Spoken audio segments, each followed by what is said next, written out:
hello to all, and I hope you can hear me. Yes.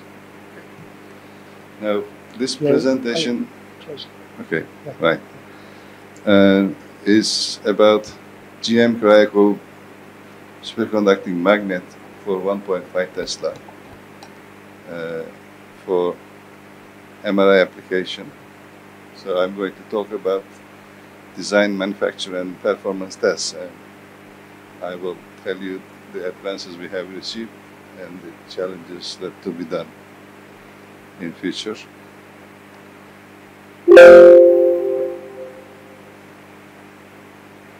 Okay, this is the photo of the team worked on this project. So this is more than 2 years ago now. We have, as a consultant, Professor Yasura Kamioka from Japan. Most of us know here, maybe. Okay, sorry, I'm trying to learn this. Okay. So let's have a look at the consensus, current status for applications. We know that most of the applications of superconductors are based on magnet science and technology, and wire development also. And R&D currently it's maglev and high energy physics issues are important. So the driving forces, as I mentioned in my previous talk on Thursday last week, is ITER, maglev, and CERN. So these are the big consumers of superconducting wires and cables, let's say. So 2G high TC material is still expected to modify this scenario, but its complexity and limitation is currently delaying the positive effect on the industrial market of superconductivity. So, as a boron country, the question is what can we expect more from MGB2 in these applications? So I will briefly mention in my talk. So I'm learning. So if you look at the market today, although there are more than 5,000, maybe 10,000 even, you can say, superconductors synthesized, but only 5 or 6 of them could be potentially important in industrial applications. Here we go. The niobium Ti and niobium Tritin already Arno mentioned in his talks on Friday and today. So MGB2 is one of the potential superconductors for applications, especially for conduction cooling applications. So BISCO and YIPCO, we know these. But in all of these, apart from niobium Ti and niobium Tritin, we have a joint issue. And Marco just mentioned the developments about the joint issues for ITER applications. Okay. And I don't know, this is something wrong for me. Okay, one of the critical issues is helium shortage, and the need for conduction cooled systems are increasing. And in Turkey, the need of city hospitals need MRI machines, and Turkey intend to penetrate into MRI market with local manufacturing capability. So far, superconductivity coil or main magnet has not been included, but there are still efforts by some companies too. So as an academic consultant, we are in touch with them to improve the possibility of the use of MGB2. Okay. So let's have a look at the magnet we have designed. These are the crucial issues when you are designing a conduction cooling magnet. So you want it to be lightweight, you need small number of turns and large current carrying wire, but you also need to trade off with current heat load of the current leads and size of power supply. And you also need to have a low heat link from the room temperature or the second stage cryocooler. So lightweight and of heat conductors, copper and aluminium. So we focused on these materials. Okay, I'm not going to go into more details, but these are the design considerations one must take into account.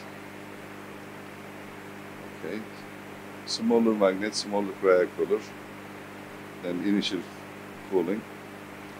Okay, thermal encher must be reliable also, and the materials, you need good thermal conductivity, so oxygen-free high conductivity copper and top pitch copper has been chosen in the materials.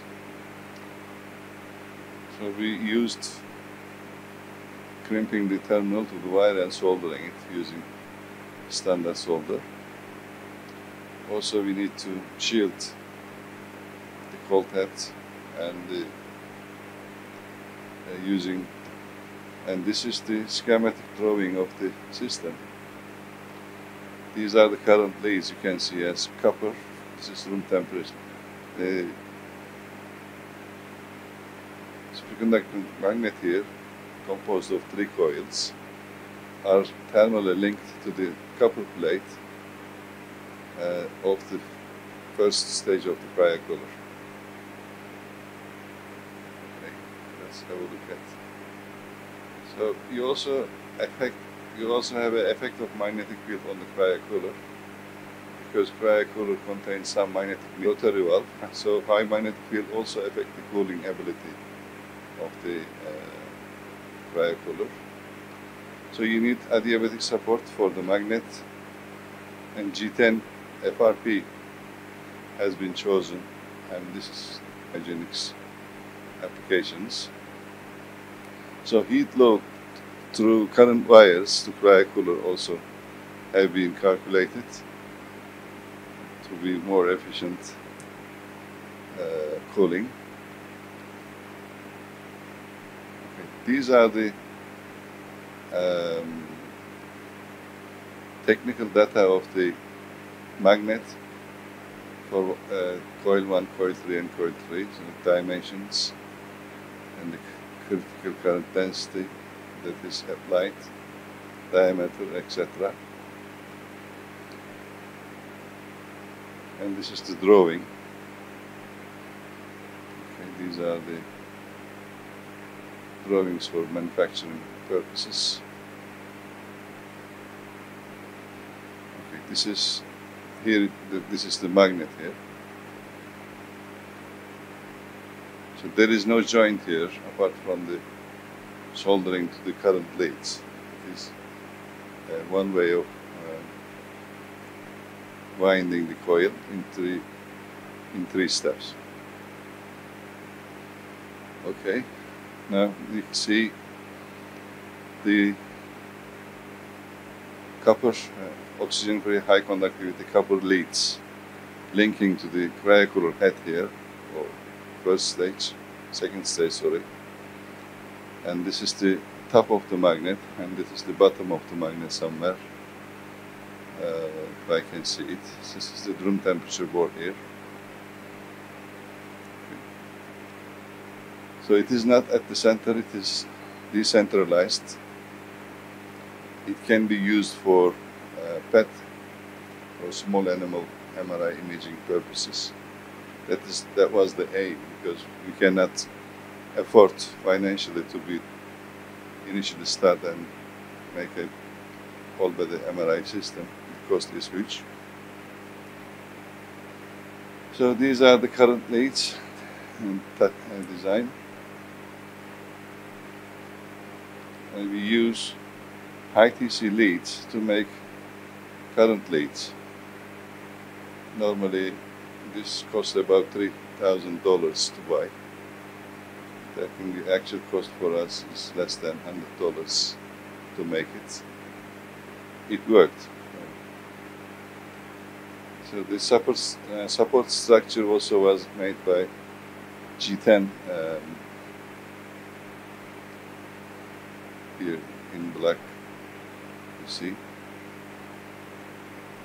Okay, let's go to, because time is running, I think. These are the heat loads from room temperature to first stage of the cryocooler, and the contribution from power leads. These are all calculated, so it's in the reasonable limit of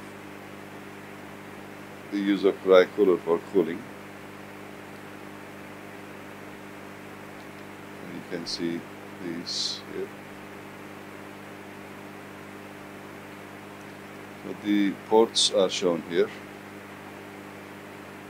Okay, vacuum can also shown. Okay, this is how we assemble it. We used multi-layer insulation for thermal shield, and you can see these oxygen-free high conductivity cables here also. Let's move to last one. Okay, these are the issues here. Okay. Let's see. Now, designing and manufacturing superconducting magnets as a main field is not enough, because you need to correct the magnetic field to reach correct homogeneity. For this, we develop shimming coil design, and you can see them here in yellow inside, in 3 different coils. And these are the about 3 centimeters in volume, the homogeneity of magnetic field. This is simulation. We are going to map the magnetic fields by measuring the magnetic field in the 3 centimeters spherical volume. This is yet to be done. Okay, this is another way of showing you the homogeneous magnetic field. I don't know how much is I think it's about 1 ppm, or 1 to 1.5 here, or 2 in this region. Okay, in summary, let's come. Now, we developed this 1.5 Tesla superconducting magnet and used conduction cooling technique to operate it. So shimming coil design and homogeneity obtained in the design, but gradient coil design is next step. It seems much more complicated than superconducting and shimming coil, and this is not enough, I think, and this is the duty of National Center for Magnetic Resonance Imaging in Turkey. But we should also show interest and do some simulations for some calculations, let's say. So, if you look at 1 Tesla using MGB2 is possible via commercial wires from hypertech or column superconductors.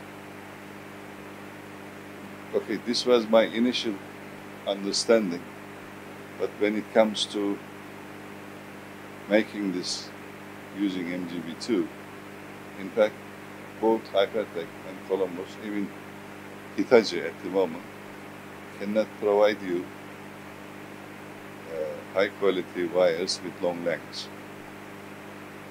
So they might, you know, this is still an issue. The second issue is the cost.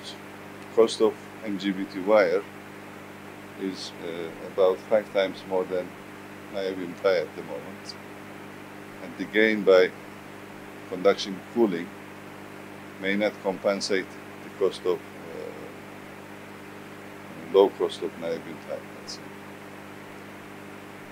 IMD process still in the R&D issue, and I think the maximum availability at the moment is about 100 meters, and you still need joints to make them useful for MRI applications.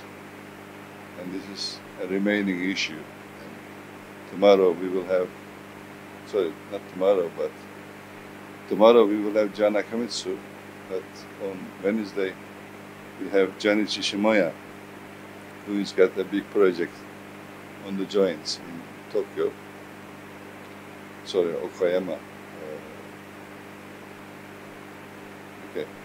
Well, cryogenic-free conduction cooling superconducting magnet is a promising candidate in the future, but MGB2 not mentioned enough for the whole body MRI currently. I think this will probably need 10 more years to get into that maturity. I don't know the timing, but I think if you have, okay. So this is the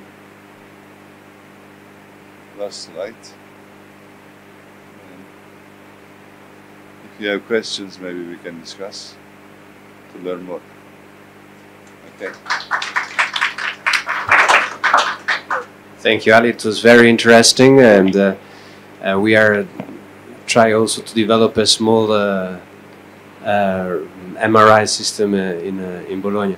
I'm curious about after gradient and RF coils will be designed. Are you planning to do some imaging with like phantoms or something like that you put inside? And what is the plan after you have completed, let's say, also the imaging part? Yes, this is our next plan, in fact, because we want to show wave imaging, whatever the quality it is, then we will try to improve it.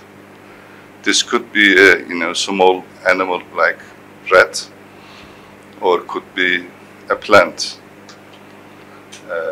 But at the moment, to be honest, we cannot do gradient coil.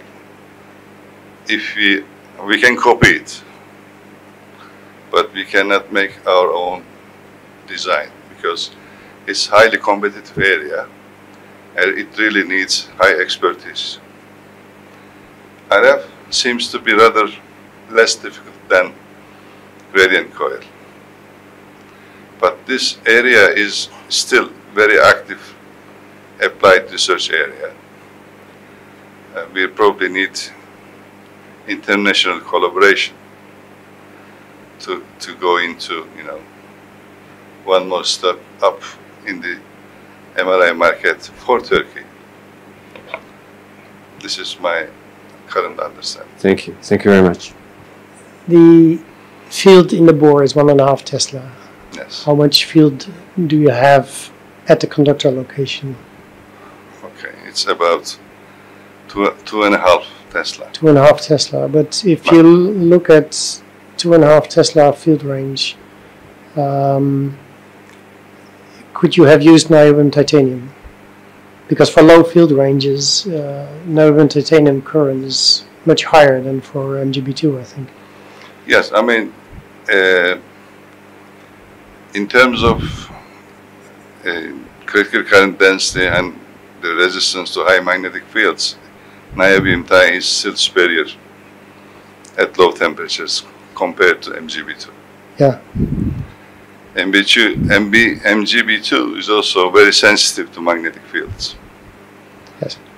It is possible that we can replace niobium Ti for these dimensions and see, but I've been in contact with GE and